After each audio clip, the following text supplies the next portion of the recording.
Okay, all right. We're going to talk about DIME and GIS in the 1960s. I'm Don Cooke. I work for Esri now, and that's me. That's me. Don't laugh. You will be old too someday. In 1967, I was finishing up Yale, and I joined the New Haven Census Youth Study, and the challenge was to get maps out of the computer. The reality, which took us about a month to figure out, you had to get the map into the computer in the first place. This is the maps that we had. They had street names and they had block numbers.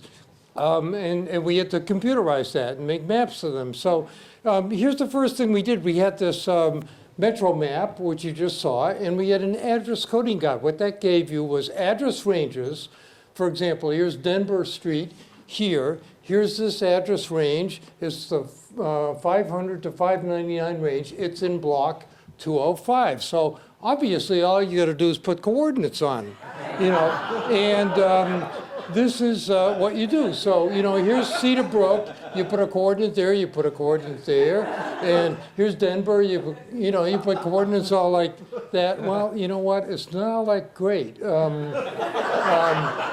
So it's tedious and error prone. Each node point gets measured a bunch of times. The line shape isn't represented. You cut to the chase here. The map just looks awful, you know. And so the key to this was you had to recognize that out in the real world you got these node numbers, and so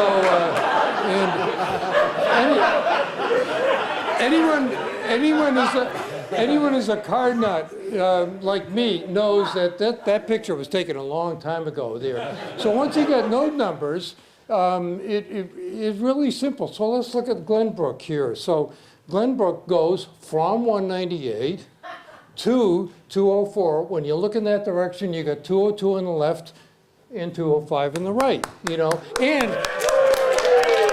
it fits on a punch card. You know. So you do this, you know, in the case of the city of New Haven, you do it 4,000 times. There are 4,000 line segments, and you run them through an 026, and man, that thing looks old-fashioned now. You punch the holes in the cards, and so here's what you got. So if but here's the neat thing that we did actually in New Haven. Because look, you got human beings. Human beings make mistakes, okay? So there's a mistake here. Do you see it? What you do, though, is you do this topological edit, which is basically you select everything on the boundary of 202, and then you link these nodes around. You just follow it around there, and you find out that you got a mistake here. You got 206 punched as 602, you know, and this is the kind of thing that happens there.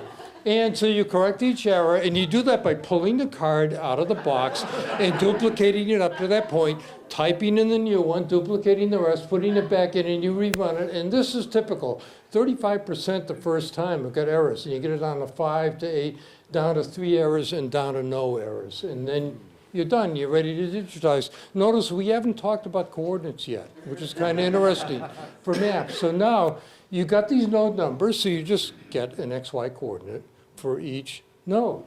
And man, that looks old-fashioned.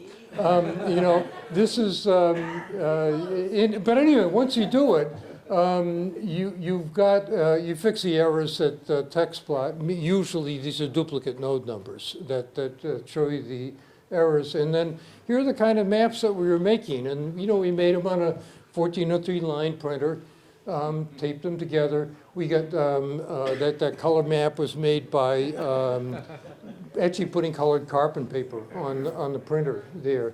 And then you document it with little cartoons. And these both got translated into Spanish, which is Advent Adventures is Aventura del Correlador, or something like that. And Dime became Tiger, but that's another story. Thank you very much.